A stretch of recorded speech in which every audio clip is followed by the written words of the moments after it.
Exodus 14:13 to 16. 13. And Moses said to people, "Fear not, stand firm, and see the salvation of the Lord, which he will work for you today. For the Egyptians whom you see today, you shall never see again." 14.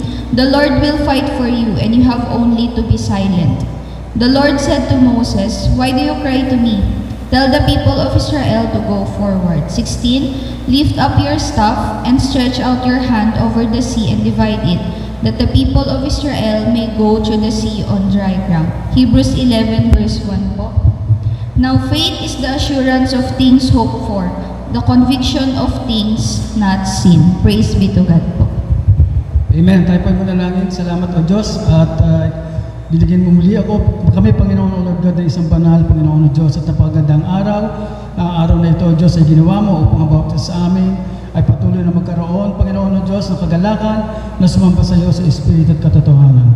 Salamat, Panginoon, sa kagandahang loob mo sa aming buhay sapagkat masigit pa, Panginoon o Lord God, sa aming buhay yung kagandahang loob. At salamat, Panginoon, ang iyong pangalan ay binigyan ng Diyos ng dakilang pangalan sa lahat ng mga pangalan, Panginoon, upang ang lahat ng tuhod o Diyos ay luluhod, Panginoon, na sa langit, na sa lupa, sa ilalim ng lupa, Panginoon o Diyos. Hallelujah. Salamat, Panginoon, sa iyong salita na aming muli mapapakinggan. Tunay na ito, O Diyos, ang magbibigay lamang ng kalakasan sa amin sapagkat sa pakikinig at pakikinig lamang ng iyong salita.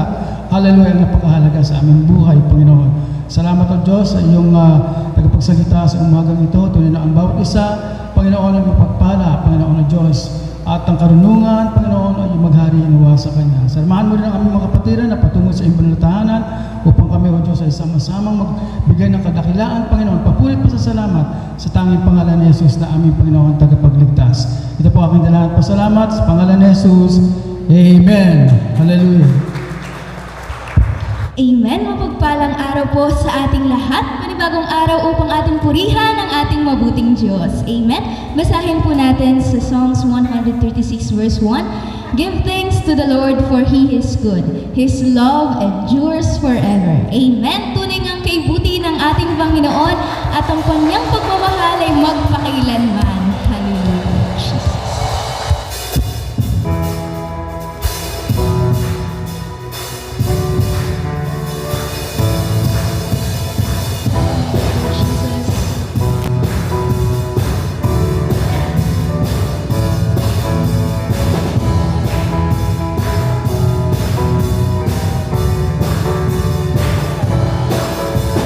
Lord, you are good and your mercy endureth forever.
repentance.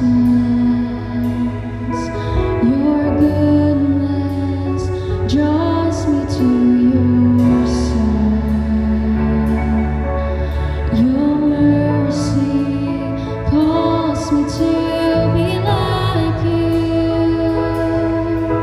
Your favor is my delight.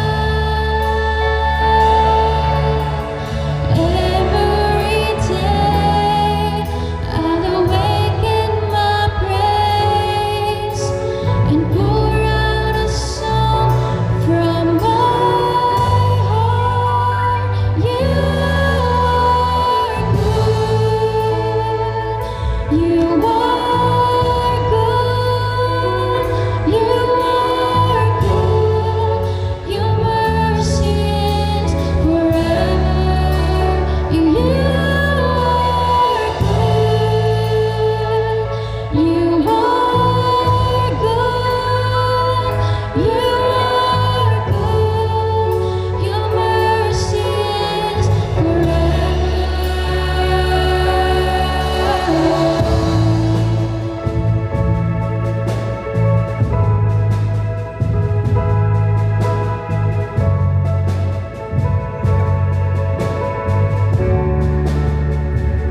You are good, you are good, your mercy is forever.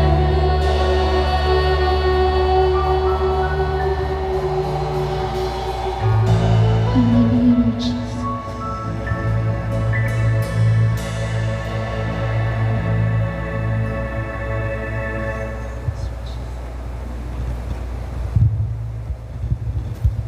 Yes, hallelujah, Panginoon. Your mercy is forever. Hallelujah.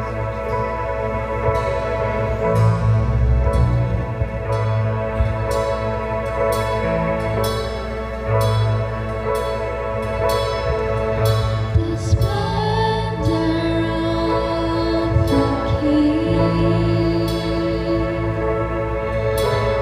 clothed in majesty,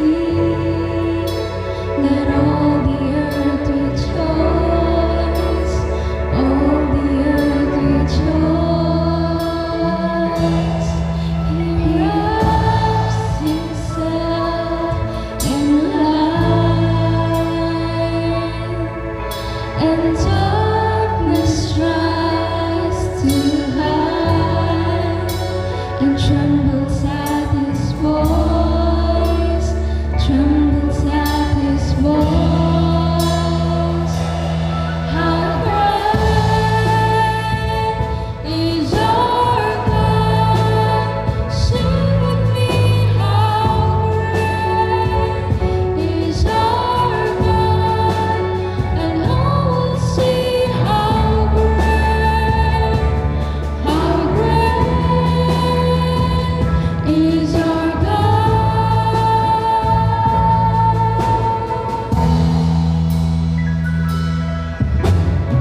Lord Jesus.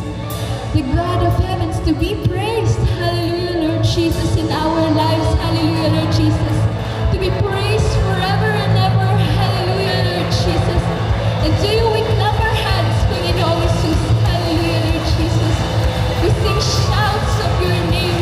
Hallelujah, Lord Jesus. Hallelujah, Lord Jesus. Hallelujah, Lord Jesus. Hallelujah. Hallelujah to your name. Hallelujah, Lord Jesus. Yes, hallelujah.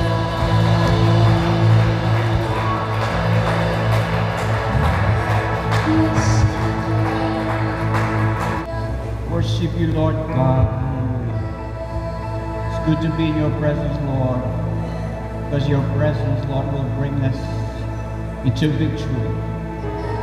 Lord, in your presence there's fullness of joy, oh Lord God. We could not find joy in the world, Lord, but just happiness. Lord, thank you, God, hallelujah, that indeed in your presence alone we could dwell and to find, Lord, real joy that comes from you. Thank you, Lord God, that joy of the Lord is our strength. Even as we desire, Lord, to come into your presence, into your house, Lord God, where two or three gather in your name, you are in the midst.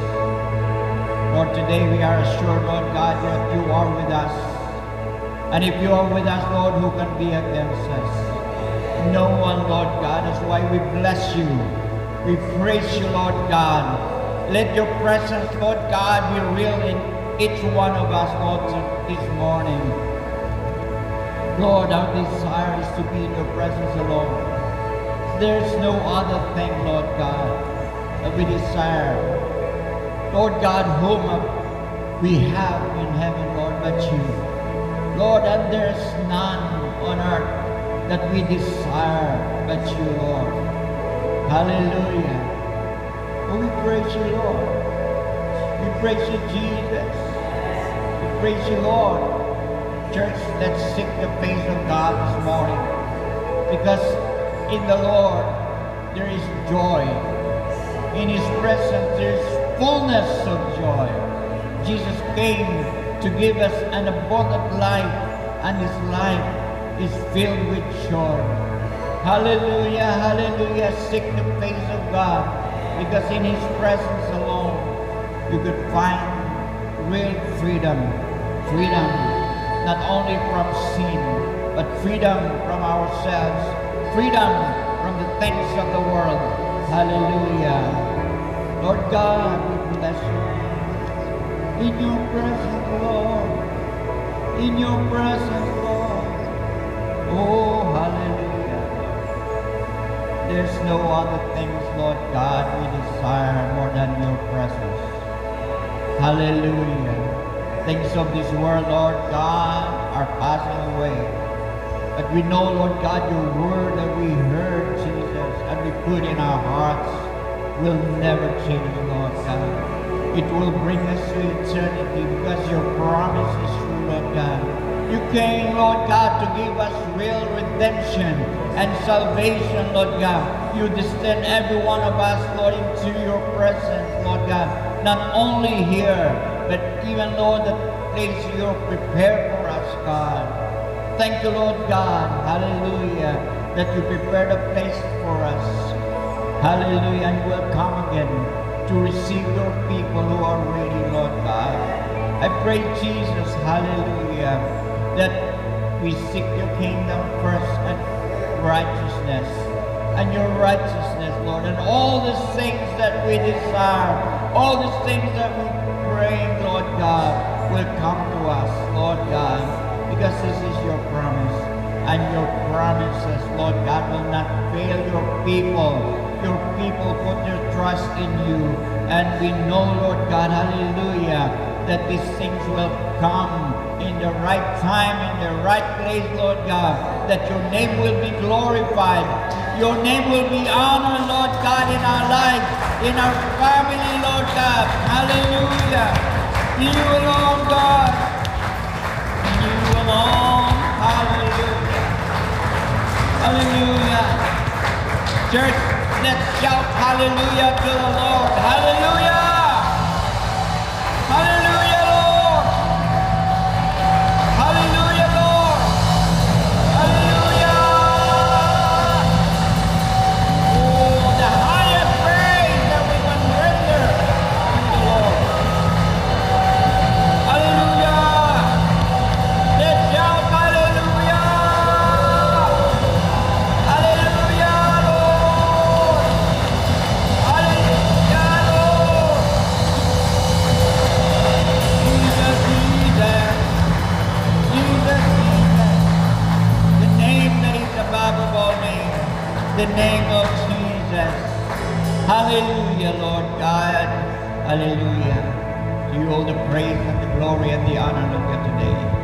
In the most and mighty name of Jesus Christ. Amen and amen. Hallelujah. Thank you, Jesus. Thank you, Lord. Thank you, Jesus. Thank you, Jesus. Thank you, Lord. Thank you, Lord. Thank you, Lord. Thank you, Jesus. Thank you, Jesus. Hallelujah. We worship you, Lord. We worship you in spirit and in truth, Lord. Hallelujah.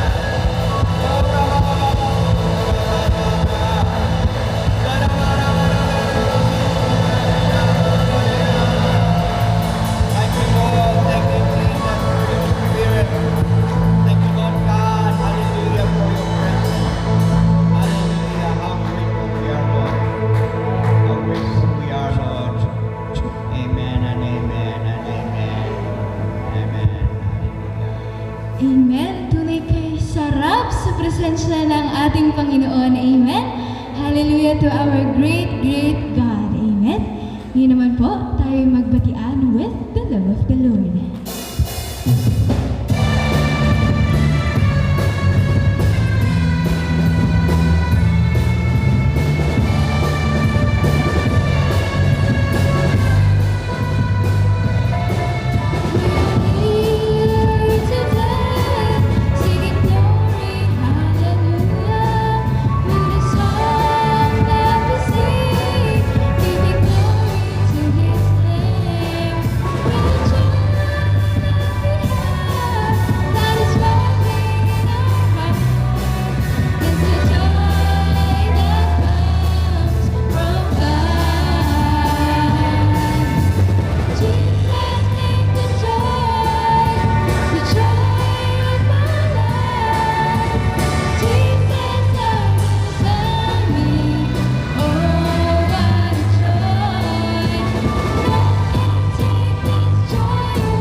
Praise you, Jesus. Hallelujah, Jesus. We praise you, Lord. There's no other name that is above all names but Jesus.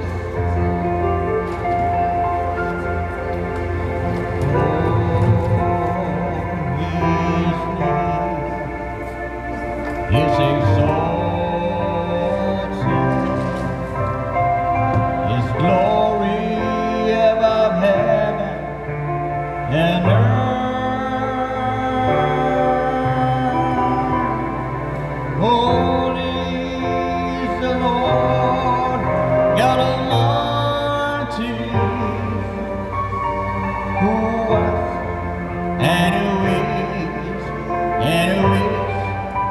to come.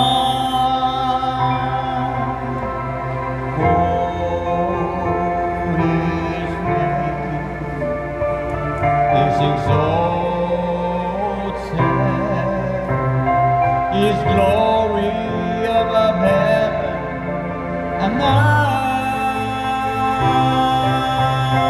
Holy is the Lord God Almighty,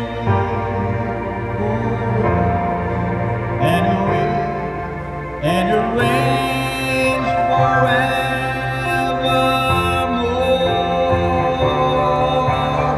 For His name is exalted,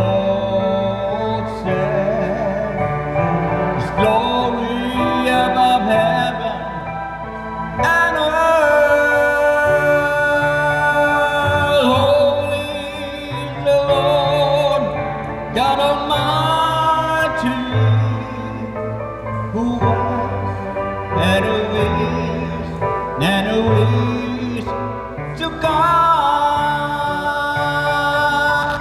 For His name is exalted, His glory above heaven and earth. Holy is the Lord God Almighty, who reigns and reigns and will live forevermore.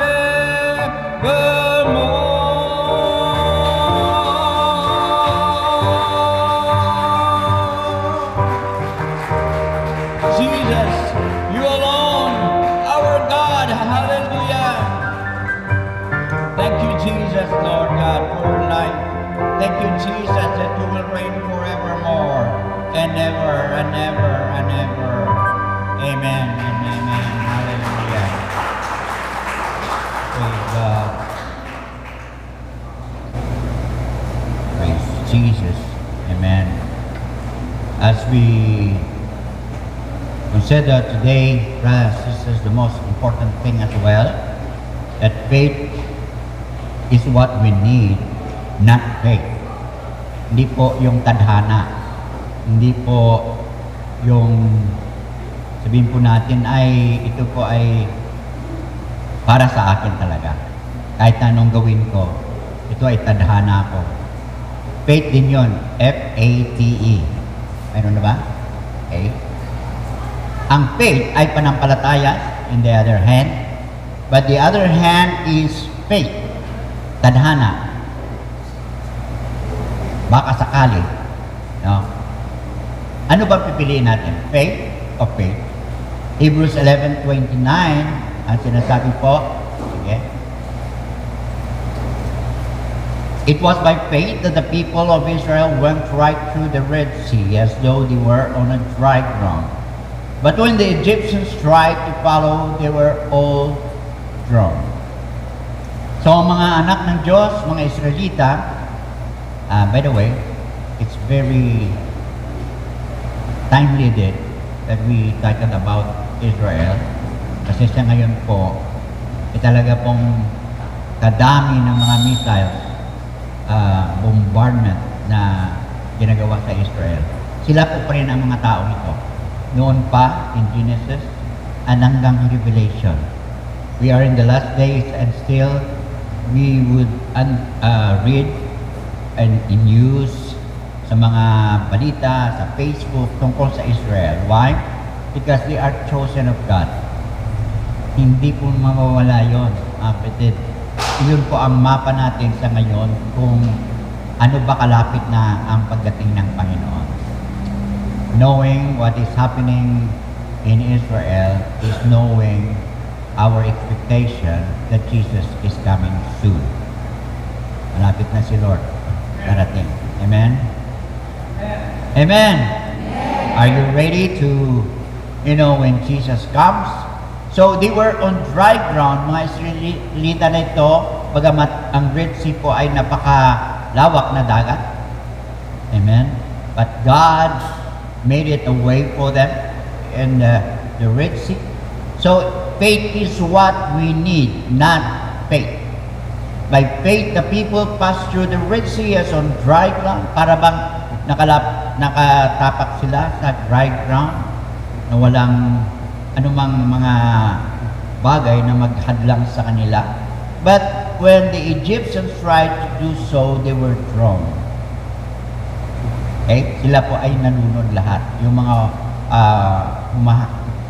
yung sumusunod sa kanila at ibig po puksain sila lahat. Okay? So, dito po makikita natin, ang panampalataya ay napakahalaga. Kaya, tayong mga nanampalataya sa Panginoon, whatever things happen in this world, you will survive. And not only survive, brothers and sisters, but thrive. Lalago po tayo spiritually, materially, physically, no? Sana po tayo po ay patuloy na maglingkod sa Panginoon, whatever, because those Israelites, when they put their faith in God, faith shows the reality of what we hope for, sabi po sa Hebrews, is the evidence of things we cannot see. Hindi po natin alam, hindi po natin nakikita ang langit, ang pangako ng Diyos. Hindi pa natin nakikita mga bagay in the future, even though there are promises at mga research na mangyari po sa ating bansa. Okay, maghintay lang po kayo, mga anak nyo, lalaki, at yun po ay maka-experience ng kalaguan o pagpapala materially in this nation. But of course, we have to continue serving God until Jesus Christ comes. It is the evidence of things we cannot see. Hindi natin nakikita pa. Pero if you are a Christian and if you put your faith in God, you will believe it as God had promised, then you will see it. Ang panampalataya kasi dapat po ay maniwala ka para makita mo. Ang tao sa mundo, nais nila makita muna bago maniwala. Baliktad, di ba? Tayo po ay nanampalataya, naniniwala, at yun po ay darating in reality. Okay? So, panampalataya. Ano ba ang panampalataya?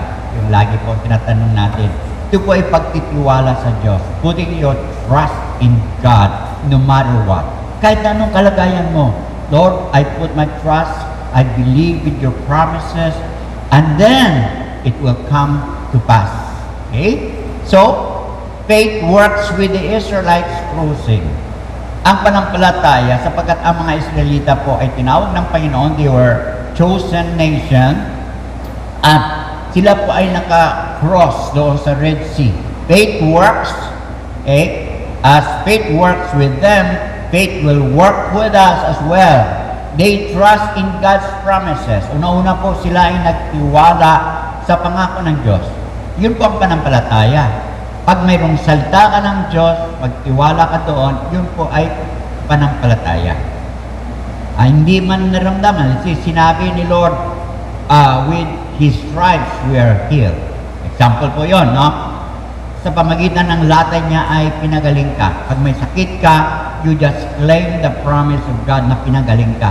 Kahit na masakit, kahit na anong naramdaman mo, Lord, sabi mo, pinagaling na ako dahil sa iyong malatay.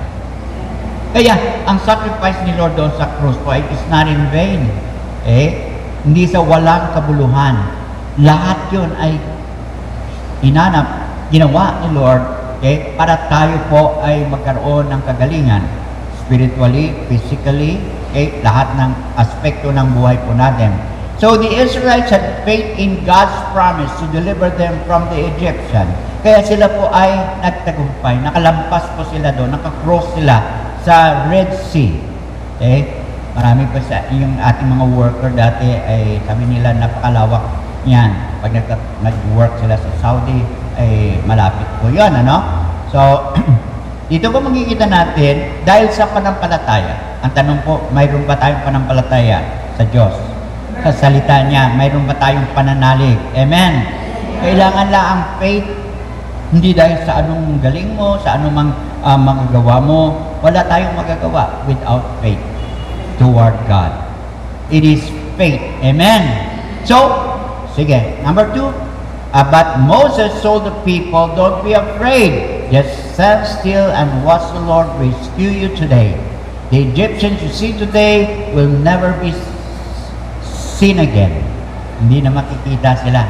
Yun ang pananalig ni Moses. And he introduced this faith to the people. The Lord Himself will fight for you. Just stay calm. Amen.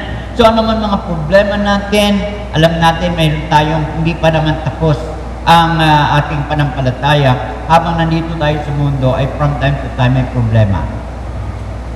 Amen. Wala ba kayong problema? Mabuti naman. Pero from time to time po ay nakakaranas tayo ng mga problema. Lahat po tayo nakakaranas. Hindi lang ikaw. Kaya huwag mong sabihin, kawawa naman ako lang ang may problema. Hindi, lahat po. Lahat ng mga manampalataya ay may problema. Pero because of your faith toward God, toward His promise, kaya sabi ni Moses, ang nakikita niyo ngayon mga Egyptian na humahabol sa inyo, ay hindi na sila makikita. Today, you see today, will never be seen again. The Lord Himself will fight for you. Just stay calm. Whatever problems you have, whatever you are fighting for and fighting with, brothers and sisters, you will be victorious because God is with you. Amen. Hallelujah. Let God fight for you. Just stay calm. Okay? Number 2, they obey God's instruction. Sumunod po sila sa instruction ng Panginoon kung anong sinasabi ng leader nila si Moses. Bakit Moses was the servant of God. And whatever God told Moses, he relayed to his people, to the Israelites. Ngayon po nag-exist pa rin ang Israel. Hanggang ngayon, binubumba na sila. Lahat po, 150 missiles, may nakakalusot. Nung nandoon po kami 2 years ago, ang isang bahay na katabi namin ng kaibigan namin ay talagang nawasak yan. It's real. But now they are building houses, new building with shelter. Mayroon silang may isang room sila doon. Pag narinig na nilang siren, mga kapatid, tago na sila lahat doon. Kaya very safe sila sa mga bagong building nila ngayon. Okay? So, praise God because God has given them wisdom what to do. Okay? May mga aksidente na gano'n, dumating yung minsan na doon. Pero hindi po literally na sila po ay obliterate. Sapagkat ang Panginoon ay sa kanila. The Israelites followed God's instruction to cross the Red Sea despite the apparent danger. Okay? Kahit na ano pong danger makikita niyo sa buhay natin, okay? Ang nangyayari na minsan mga aksidente na hindi natin maiwasan, okay? But God spare us. Amen? Maraming experience gano'n ng mga anak ng Panginoon. Exodus 14:15-16, and the Lord said to Moses, "Why are you crying out to me?" So people cried because their enemies are already behind them. Pag ikaw ay sinusundan ng problema, ng mga sakit, ng mga suliranin sa buhay mo, iyak ka, tatawag ka sa Diyos. Yun po, dahil mayroong pakikilala sila sa Diyos. But God instructed Moses, "Why are you crying out to me? Tell the people to get moving. Magpatuloy ka lang. Sige, kung ano ang pangako ng Diyos, pick it up and believe it." Sabi, pick up your staff and raise your hand over the sea. Divide the water so the Israelites can walk through the middle of the sea on dry ground. Immediately, God instructed Moses, raise your staff, yung baston niya. Pick up your staff and raise your hand over the sea. Divide the water. So immediately po, mayroong instruction ng Panginoon sa kanila. At ginawa po ni Moses so that they can walk through the middle of the sea on dry ground. Wow! Seems impossible. Pero sa Diyos po, lahat ng bagay ay posible. Amen? All things are possible with God. We have been taught to believe and trust God. Everything, all things are possible with God. Kung wala ka na magagawa, mga kapatid, sabihin mo, imposible na ito. Pero pag nagtiwala ka sa Diyos, may magawa ang Diyos sa iyo. Hallelujah! Divide the water, instruction po. Anong ginawa po? Sige, brother. letter B po, faith worries with the Egyptian armies crossing. Yung, ano itong faith? Yung sinasabi po natin, tadhana. Okay? Tadhana. Yung kanilang, sabi po natin, yung kanilang iniisip, ang kanilang akala, yon, na sila ay makalampas din. Ay, kung Israel po nakalampas, o sila din Egyptian makalampas din. They're having chariots, okay? Warriors, about 600 chariot soldiers or army ng Egyptian. That time po, sa panahon na yan, sila po ang mighty in the world. Kung ngayon po ang Amerika ay napaka-powerful, sa panahon na yan, walang higit po sa Egyptian. Kaya hanggang ngayon may history tayo about Egypt. Pero ngayon, ano ng Egypt? Hindi na masyadong kilala. Okay? Nawala na yung power nila. May mga treasure daw sa loob, pero marami pong namamatay dahil sa kanilang pagre-resist doon. So, faith worries with the Egyptian armies crossing. Ng kanilang iniisip na makalampas sila, pero mali. They disregard God's power. Hindi naman sila naniniwala eh. Kasi before this, nangyayari, mayroong 10 plagues na pinakita through Moses na sila dapat ay maniwala sa Diyos. Pero hindi. Hanggang namatay na the last plague, ay namatay ang kanilang eldest son. Lahat ng mga Egyptian na namatyan. Kaya busy sila sa mga namatyan nila. Namatay ng mga anak, eldest son. Okay? Kaya napakalaga doon. Pinakita po ng Diyos sa kanila na ang buhay po ay hawak ng Diyos. Amen? So, pero lahat po ng mga Israelites ay wala hong namatay. Bakit kaya? Dahil naglagay po sila ng dugo ng kordero, ng lamb. Maglagay sila doon sa kanilang pintuan, okay, ng dugo. And when the angel of death came, he passed over. Kaya pag ikaw ay nanampalataya kay Jesus Christ, that He died on the cross and He poured out His blood, precious blood to you. Bakit po pangyari? Still yan sa dulo na ihampas sa iyo, uuka ang mga likod mo. 40 times ginawa kay Lord yan. Okay? Kaya pag 39, mabubuhay ka pa. Pero pag 40 lashes ang bibigay sa tao, patay yun. Yun pang Roman, Roman Empire, yun ang kanilang bago i-crucify ang tao, kailangan makatanggap ng 40 stripes. Okay? Yun po ay ginawa, nangyari kay Jesus. Hanggang po doon siya na ipako sa krus ng Kalbaryo, tinusok ang kanyang tagiliran. Okay? At tumulong dugo. Okay? Lahat yan. At sabi po mga kapatid, dahil sa dugo ni Kristo, Ephesians chapter 1, verse 7, sabi, in Him we have redemption through His blood, the forgiveness of sin. Ay kapatawaran lang ang kasalanan mo kasi makasalanan tayo lahat pag ikaw ay naniwala kay Jesus Christ. Amen? Kaya huwag mong ilayo ang iyong panampalataya, iyong buhay sa panampalataya kay Jesus Christ. Without faith coming to Jesus Christ, your life is in vain. The Bible says that we are all sinners. Amen? So, dito po, wala tayong kawala.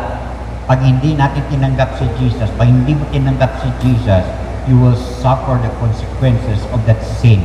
The Bible says, for the wages of sin, Romans 6:23, for the wages of sin is death. Okay? Ang kabayaran ng kasalanan ay kamatayan. Okay? But, ano pong sabi doon?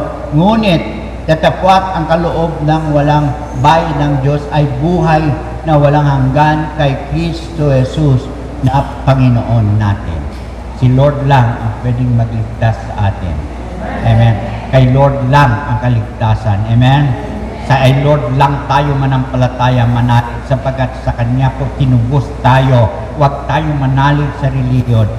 huwag tayong manalig sa kakayahan natin gaya ng ginawa ng mga Egyptian. Nanalig sila sa mga chariots nila, sa mga kapangyarihan nila. But now, where are they? Wala na. Okay? But those who continue believing, putting their trust in God, will not only survive, but will thrive in this life. Magpalain ka ng Panginoon. Patuloy ka manampalataya sa Panginoon. Amen! Huwag tumalikod sa panampalataya sa Panginoon, sapagkat yun lamang magdala sa atin sa tagumpay sa buhay na ito. Okay? The Egyptian armies disregard God's power and warning.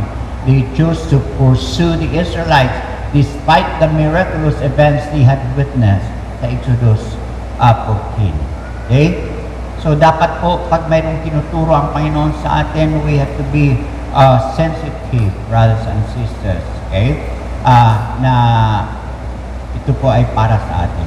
Ito po ay magturo sa atin para tayo po ay lalong lumago sa Panginoon. When word reached the king of Egypt that the Israelites had fled, Pharaoh and his priests changed their mind. What have we done letting all those Israelites slaves get away? They asked. So Pharaoh harnessed his chariot and called up his troops. Ilan po yon? 600 po yan. He took with him 600 of Egypt's best chariots along with the rest of the chariots of Egypt, each with its commander. The Lord hardened the heart of Pharaoh, the king of Egypt, so he chased after the people of Israel, who had left with peace raised in defiance. Mga kapatid, kung ikaw ay anak ng Diyos, habulin ka man ng kaaway mo, habulin ka ng mga problema, habulin ka man ng mga pagsubok, hindi ka pabayaan ng Panginoon, sapagkat ang tiwala mo ay sa Diyos. Amen. Hallelujah. Hallelujah. Hallelujah. They suffer the consequences of their disobedience. Pag hindi tayo sumunod, bagamat ang salita ng Diyos ay tunay sa atin, ngunit tayo po ay nag-disobey, the Egyptians, gaya ng Egyptians, fate was sealed when they disobeyed God's warning and pursued Israelites. Kaya, ang sabi ng Panginoon sa atin na tayo po ay nagtatagumpay na, higit tayo sa mananagumpay. We are more than conquerors. If you put your faith and believe Jesus Christ, you are more than conquerors. Ikaw ay magtatagumpay. Amen! Bagamat nakakaranas ka siguro ng mga pagsubok ngayon, pero at the end, you will survive and thrive at magtatagumpay ka because we are more than conquerors in Christ Jesus. Hallelujah! The parting of the Red Sea, which was the blessing for the Israelites, became a judgment for the Egyptians. Ang mga pagpapala na ibibigay sa atin ng Panginoon, okay? Hindi po ibibigay ng Panginoon sa mga taong walang panampalataya. Yes, nakikita natin, prosperous sila, maybe, with material things, pero it does not mean that God is with them. Amen? At may mga kasabihan nga, if I don't have, yes, if I have Jesus Christ, I have everything. Amen. Why? Because you can ask from God. Amen. Whatever you ask from Him. Kaya ang lahat po ng mga bagay na binigay sa atin ngayon, because you have faith, you put your faith in God. It's not because you are good enough to obtain all these things, though you are working hard maybe, pero sa panampalataya po lahat na yon, sapagkat dumating ang Panginoon para bigyan tayo ng masaganang buhay. Kaya, ang tendency po na magmamalaki ang tao. Pag isipin niya sa kakayahan niya, ito ay lahat ay naging akin, at lahat ito ay sa kakayahan ko, sa talino ko, sa lakas ko. Ang nangyayari po, you are not giving praise to God. Okay? And you put that exaltation to yourself, na sa, galing ko. Diba? No! We put our faith in God. Kaya wala pong malaki. Even the Israelites at that time, they only have faith in God, and they put their faith in God. That's why they crossed the Red Sea. But the Egyptians who have no faith, hindi sila nakatawid doon. Bagamat, ang sabi ng Biblia, they were drawn, all of them, of Pharaoh's charioteers, mga mandirigma niya. So the parting of the Red Sea Kaya ang blessing ni Lord ay para sa iyo. Hindi bibigay ni Lord sa mga tao sa labas. Amen? Sa mga nanampalataya sa Panginoon. All over the world, there are people of God. There were local churches. Mga local churches dito sa Hong Kong, sa lahat po, sa lahat ng mga lugar, ay mayroong mga local churches. They are praising God. Maybe we don't know them individually, but they are existing. Okay? They are the Church of Jesus Christ. Amen. Buhay po sila. Gaya po natin ng mga nanampalataya sa Panginoon. Hallelujah. Exodus 14:21-28, mahaba po. Then Moses raised his hand over the sea, and the Lord opened up a path through the water with a strong east wind. The wind blew at that night, turning the seabed into dry land. Wow! Isipin mo yon, dagat, binuga, no? Bumuga dahil po God instructed Moses. Hindi po si Moses ang may kapangyarihan. Hindi po yung staff niya. Kaya doon po nagkakamali minsan ng tao kung may mga bagay na makita nila na ay may kapangyarihan to. Ginagawa nilang idolatry. Kaya si Moses po ay hindi nila nakasama eh. Tinago na ni Lord si Moses. Dahil pag lumampas sila, dahil may seemingly kapangyarihan si Moses, baka gawin nilang idol si Moses. Wow, ang galing ang idol namin. Sambahin natin. Actually, without God in his life. Tandaan po natin na tinawag ni Lord si Moses when he was pastoring sa Midian. Okay? Sapagat 40 years, siya po, supposedly po, naging prince of Egypt. Sapagat kinuha siya ng anak ng Pharaoh at he was raised in Egypt as a prince. Pero unti-unti naintindihan niya yung mga Israelita pala ay kapwa niya. Kaya pinapatay niya yung mga leaders ng mga Egyptian. Akala niya siya ay makatulong sa kanila. But the news reached the Pharaoh, okay, of Egypt. Yung Pharaoh po, yung king. Okay, nakarating na si Moses ay pumapatay. Kaya lang, he fled away. Okay, went into Midian desert at doon po siya nakapag-asawa si Sephora. At 40 years, naging tagagbantay lamang siya ng tupa. Sipin mo yun, prinsipe ka. Bakit? Because God wants him to learn that in obedience to Him alone, to God alone, will make him thrive in this life. Mga kapatid, kaya 40 years siya doon, pero ang Lord po nagpakita sa kanya, di ba? Sa Exodus, at sinabi niya, set my people free in Egypt. Ang sabi niya, who am I? Who am I? Kasi alam niya ang kapangyarihan ni Pharaoh eh. Hindi niya kaya. Pero sabi ng Panginoon na siya ay kasama niya. Kaya si Moses po ay sumunod, okay? Pero hesitant siya at that time. No? Many times. Kung basahin po niyo Exodus chapter 3, marami siyang dahilan. Lord, wala akong kakayahan. Kasi 40 years, dati prinsipe siya, magaling siya magsalita. For 40 years, wala siyang kausap, hindi mga tupa. Hindi ka matutunan. You will not learn. That's why I'm telling the leaders, if you stop studying, if you stop learning, you stop growing. Amen? Kailan patuloy mag-aral? Amen ba? Kailangan niya, mga kapatid. If you stop studying, you stop growing. Hanggang doon ka lang. So, the people of Israel walked through the middle of the sea and dry ground with walls of water on each side. Exciting, no? Na may miracle, tapos lalakad ka doon, may dagat doon, supposedly, matabunan ka. But God spared them. Amen?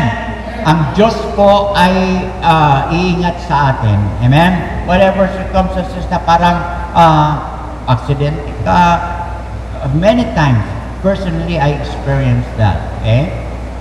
That God has been so good. And God has been so good to each one of us. Amen? So, sige. The Egyptians, all of Pharaoh's horses, chariots, and charioteers, chased them into the middle of the sea. But just before dawn, the Lord looked down on the Egyptian army from the pillar of fire and cloud, and He threw their forces into total confusion. Okay? Nalito siya. Sabi nila, kasama nila ang Diyos, hindi natin kaya ito. Pero huli na, nandoon na sila. Kapatid, ang sinasabi, ang pagsisisi ay huli na lang sa huli. Lagi yan eh.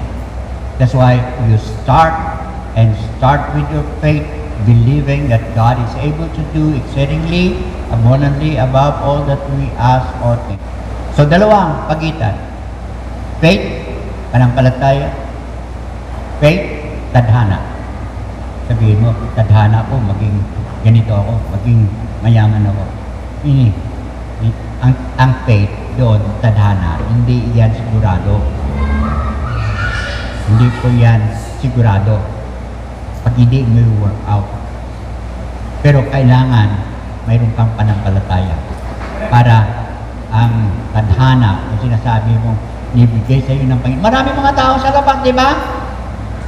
Tadhana daw.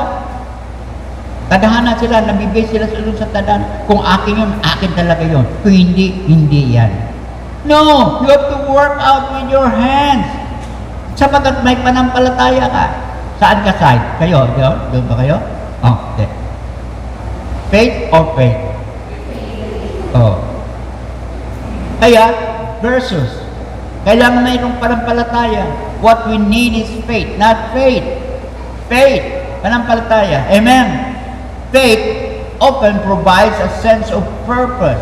Mayroon kang dahilan, may purpose ka, direction and reassurance as it's rooted in personal beliefs and values. May pananampalataya ka, pananalig ka kung ano ang nais mo. Lord, mangyari ito, Panginoon. Lord, gusto ko rin pagpalain mo ako, Panginoon. Gusto ko, Panginoon, may prosper mo ako. Hindi po masama manalangin na ganon. Si Jabez nanalangin, Lord, bless me. Lord, extend my territory.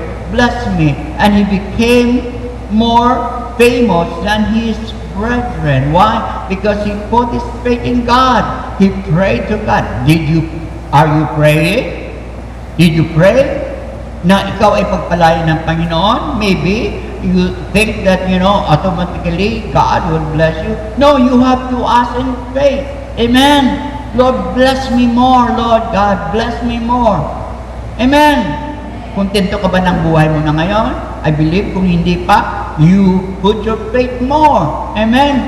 God will prosper you. You have to invest maybe things in your company. You work hard, but your working hard is not enough to make you rich. You invest, you do business, maybe, God willing, God will prosper you. Mayroon ba nagsabi na naging worker ka o naging milyonaryo ka? Kung wala kang ginagawa na mali, hindi ka yayaman. Walang yayaman. Hanggang lang feeding your mouth with food, with clothing, pero mayaman, malayo yan. But to those people who have faith and believe and work out your faith with your hands, then will come. Amen? Parang gaya ng marami kang lupa. May lupa ba kayo? Sa probinsya, may lupa eh. May lupa. Kahit na malapad ang lupa mo, hindi ka nagtanim, hindi ka nag-invest, wala kang anihin. Okay? But if you work hard at like a farmer, you plant, you sow everything there, then one day you will harvest. Amen? Huwag kang sabihin, yayaman ako. Wala ka namang ginagawa. Wala ka namang investment. Amen ba? Wala ka. Siguro masabihin mo, Lord, nanampalataya ko sa iyo, Panginoon. Hindi mo magbigay na paulan si Lord ng pera sa iyo. Kailangan tayo. Si Abraham, he worked, he became rich. Job was the richest man in the earth during his time. But trials came, but God doubled his riches. Basahin mo ang Job. Doon sa huli, dinubli ni Lord dahil na-test siya sa pagsubok na sa kabila ng mga pasakit na nangyari sa kanya, kanyang mga business, kanyang mga anak, pamilya, ay talagang naka-experience ng tragic experience. But he continued. Sabi ng asawa niya, Job, bayaan mo na. Umalis ka na dyan sa pananampalataya sa Diyos. Sabi ni Job sa kanya, ano ka, Mang? Pag pinagpapala ka ng Panginoon, sunod-sunod ka, magpuri ka sa Panginoon, may mga pagsubok ka, talikod ka sa Kanya. Marami po yan, mga manampalataya, nananalig sa Diyos. Pero pag may pagsubok, umalis na. Hello? Huwag tayong matinag. Amen ba? Huwag tayong lumayo sa pananampalataya sapagkat yun po. So faith, rooted in personal beliefs and values, it can offer comfort and guidance, helping individuals navigate life challenges through and by God's Word. Amen. Ano naman ang faith? Yung tadhana. Okay? Faith can feel precarious, parang hindi ka assured, okay? And unpredictable, as it implies a lack of control over one's destiny. Wala kang pangawakan, oh, ito ang tadhana ko. Ang tadhana na yan ay hindi darating yan pag hindi ka mag-work out. Hello? Hindi ka maging masipag. Tadhana, over one's destiny, lack of control over one's destiny, relying solely on faith might lead to uncertainty and powerlessness. Kaya huwag kang umasa sa iyong tadhana. Oh, pastor, kahit anong gawin ko, ang tadhana ko ay ganito talaga. No, may magawa ka. Huwag kang susuko, huwag kang manatili doon sa tadhana. Sinasabi, kung mahirap, tadhana ko ito. Pag mayroong mga tao, may sakit, at tadhana ko ito, mas malapit ako sa Diyos kung may sakit ako. Nonsense. Hindi yan totoo. Kailangan mapagaling ka sa sakit. Kailangan mapagpala ka ng material, ng mga bagay din. Physically, maging healthy ka. Amen ba? Kaya patuloy ka magpuri sa Panginoon. Minsan po, sinusubukan tayo. Yes, lalo po yung may panampalataya, it does not mean na walang pagsubok. Susubukan ka talaga kung magpatuloy ka sa paglilingkod sa Panginoon. Amen? Patuloy ba tayo? Amen. Hallelujah. So, hindi po tadhana, kundi faith. In last, sabi po, ano pa ang panampalataya? But without faith, it is impossible to please God. At sinabi mo, walang panampalataya. Hindi ako nananalig dyan. Kung wala kang pananalig sa Diyos, sabi ko, it is impossible to please God. Hindi mo malugod ang Diyos. Kahit na lahat na yun nasa iyo na, ikaw na ang pinakamayaman sa buong mundo. Pero hindi ka sumunod sa kalooban ng Panginoon. You cannot please God. Okay? Alam mo ba ninyo mga kapatid? Ang nangyayari ngayon sa Israel, kung paano sila nakalampas, yung kaaway nila ay nalubog yung Egyptian. Ngayon po, ang Iran, I tell you, the future of Iran. Sa ngayon, parang nananalo sila, di ba? Pero at the end, actually po, ang Iran is even from the beginning. Genesis, nandoon na po sila. Oh, utopos na? Yeah. Sila po ay dating Persia. Okay? Mighty empire. Doon po sa Genesis pa lang. Hanggang Revelation po, sinasabi po yon. Yung empire na yun, Persia na yan, ay patuloy. Actually, they have been good with Israel. Naging friend sila ni King Cyrus. Si King Cyrus po, nung siya po ay hari, ang nagpatayo ulit. Balik kayo doon ni Nehemiah sa Israel at ipatayo ang wall. Okay? Wall of Jerusalem. Okay? Wall po yan. Malakas. Malapat po yun. Thick po yun. Surrounded in that place. Okay? May east, west.